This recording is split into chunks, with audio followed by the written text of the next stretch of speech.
आज जो हम जो है पाठ मुख्य पाचन के बाद, कल मैंने मुख्य पाचन में पूरा बता दिया था कि 70% तक कार्बोहाइड्रेट का पाचन हो जाता है और प्रोटीन का पाचन वहाँ नहीं होता है, लिपिड्स और वसा का पाचन वहाँ नहीं हो पाता है। तो अधपचे हुए भोजन को हम मुख्य रूप से क्या कहते हैं, बोलस कहते हैं। क्या कहा जाता है? बोलस कहा जाता है। इसकी चर्चा मैं कल की क्लास में कर चुका हूँ, इसमें विशेष चर्चा नहीं करेंगे। वहाँ दो प्रकार का एंजाइम निकला था, है कि नहीं? क्या निकला था? टाइलिन निकला था और लाइसोसोम लाइसोसोम निकला था।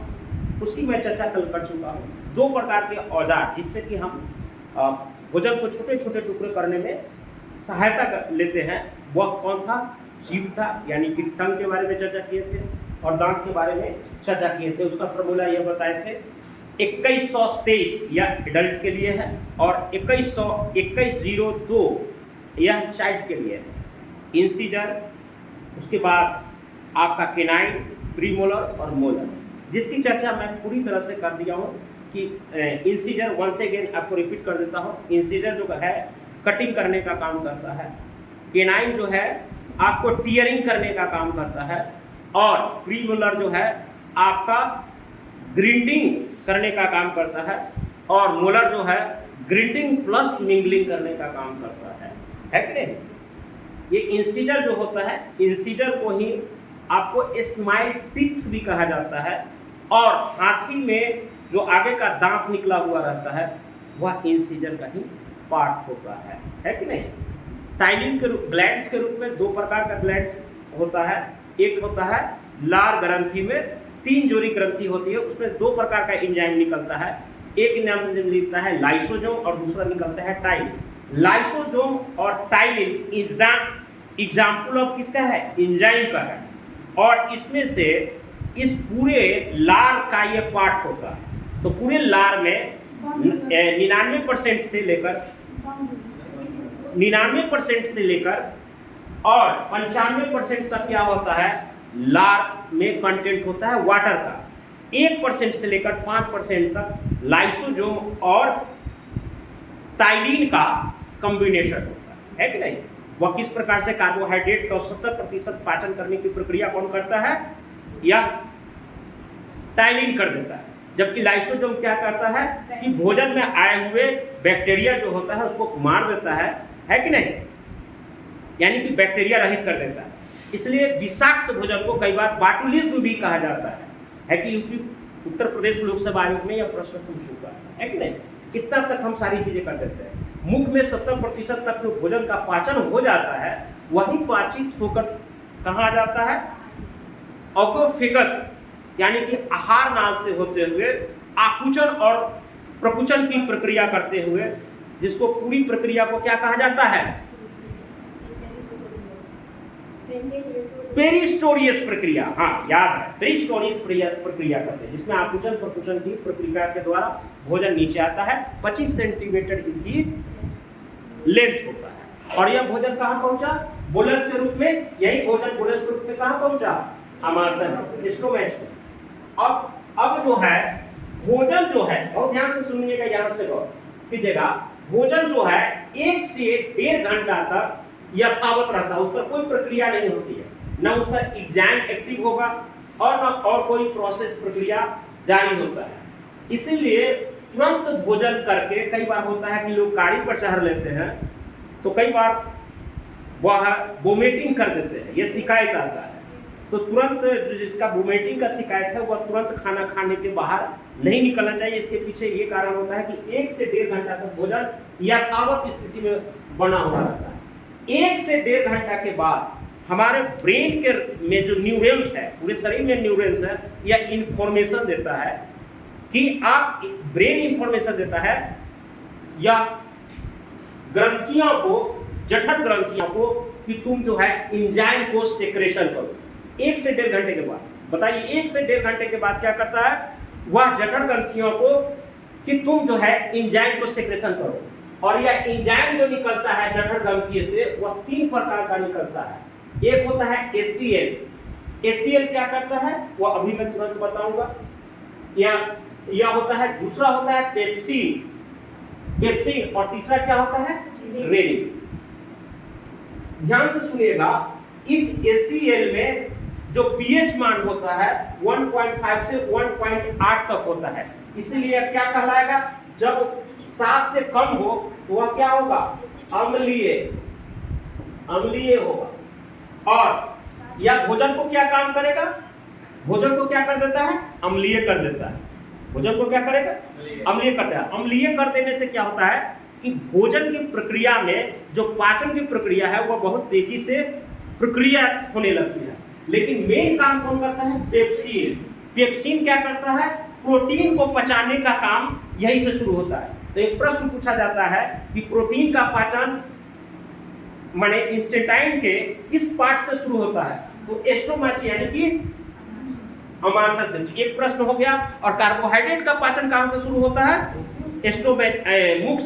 मुख से, यानी कि अभी वसा का पाचन स्टार्ट नहीं हुआ।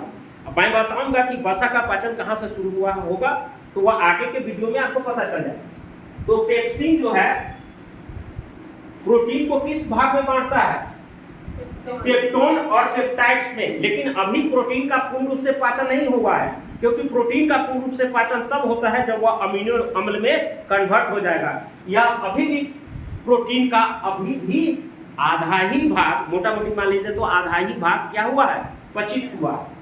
और यह किस रूप में कन्वर्ट हुआ है, प्रोटीन, पेप्टोन और पेप्टाइड्स में। और ये रेनिन क्या होता है सर, तो रेनिन एक प्रकार के बच्चों में सेक्रेशन होता है। ये जनरली यह दूध को पचाने का काम करता है। इसलिए बच्चा को देखते होगा कि बहुत दूध पीता है और उसका पेट खराब नहीं होता है, लेकिन एक खास उम्र के बाद दूध पचाने की जो प्रवृत्ति है हमारी धीरे धीरे कम हो जाती है। क्योंकि यही चीज जो है रेनिन हमारे अंदर, रेनिन ही एक ऐसा तत्व है जो उम्र के साथ घटते चला जाता है, बच्चा में सबसे ज्यादा होता है। इसलिए बच्चा जो है दूध को बहुत आसानी से ज्यादा पचा लेता है, किसके कारण, रेनिन के कारण। और यह रेनिन जो है केसीन नामक, केसीन एक टाइप का, एक क्वेश्चन पूछा जा सके कि केसीन किस प्रकार का उदाहरण है, तो ये केसीन जो है प्रोटीन का प्रकार है। लिखते चले जाइएगा एक एक शब्द को। केसीन जो है दूध का प्रकार है, और यह वो मिल्क में दूध को जो व्हाइट रंग होता है वह इसी के केसीन के कारण होता है। और केसीन जो ज्यादातर जो होता है भैंस के दूध में पाया जाता है, इसलिए भैंस का दूध देखिएगा पूरा व्हाइट रहेगा, वह किसके कारण होता है, केसीन का। लेकिन गाय का दूध जो होता है हल्का सा पीला होता है, वह जो पीला होता है वह कैरोटीन के कारण होता है। गाय के दूध का पीला रंग कैरोटीन के कारण होता है, कैरोटीन के कारण होता है, या कैरोटीन भी कह देते हैं, कैरोटीन के कारण होता है। इसलिए कहा जाता है कि गाय का दूध ज्यादा फायदेमंद होता है कि नहीं, क्योंकि हर उम्र को लगभग लोगों को पचाने के लिए लगभग ठीक है भैंस के दूध की तुलना में। भैंस को पचाने के लिए स्पेशल रेनिन चाहिए, है कि नहीं। और वह जैसे जैसे हम उम्र बढ़ती जाती है रेनिन का सेक्रेशन कम होते चला जाता है। पूरा साइंटिफिक कुछ कॉजेज आपको सामने दे रहा हूँ। उसके बाद जो होता है जब अम्लीय चीज हो जाता है, अम्लीय जब बहुत ज्यादा किसी पार्टी सार्टी में कहीं जाते हो तो बहुत ज्यादा तेलीय पदार्थ या अम्लीय चीज बहुत ज्यादा खा लेते हैं, तो क्या हो जाता है, धिकार आने लगता है। वह किसके कारण होता है, अम्लीय के कारण। वह ज्यादा अम्लीय अगर हो जाता है तो क्या करता है, ज्यादा अम्लीय हो जाएगा तो हम आगे से क्या करते हैं, MgOH का होल 2, ये पूछा हुआ है, मैग्नीशियम हाइड्रोक्साइड एक क्षारीय चीज होता है। MgOH का होल 2 क्या होता है, क्षारीय होता है। और पेट से क्या निकला, HCl, ये क्या है, अम्लीय।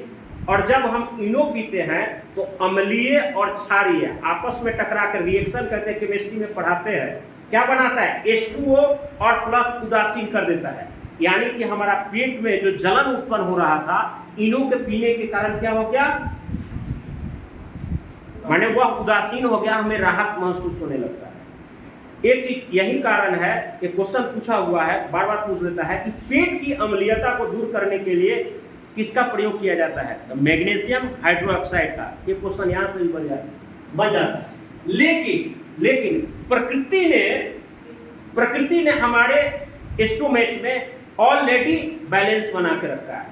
बोलिए कैसे, तो हमारे स्टोमेच में दो प्रकार का लेयर होता है, आंतरिक लेयर में देख रहे होंगे जठर ग्रंथियां होती है, आंतरिक में ये लिखा हुआ है, और इसके उसके ऊपर से एक होता है म्यूकेसा लेयर। कौन सा लेयर होता है? म्यूकेसा लेयर या बाण होता है। तो जठर ग्रंथि से तो अम्लीय निकलेगा, अभी तुरंत बताए, और यह अम्लीय किसके कारण होगा? HCl के कारण।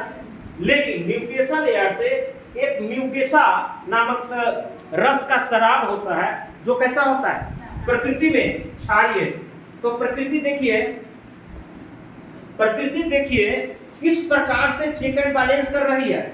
अगर आप नॉर्मल खाना खाइएगा तो पेट जो है ऑलरेडी बैलेंस कर रखा है म्यूकोसा लेयर के कारण। लेकिन जब आप जरूरत से ज्यादा अम्लीय चीज खाने लगते हैं तो ये अपने से तो म्यूकोसा लेयर की क्षमता से बाहर हो जाता है, और इसी कारण से पेट में क्या होता है?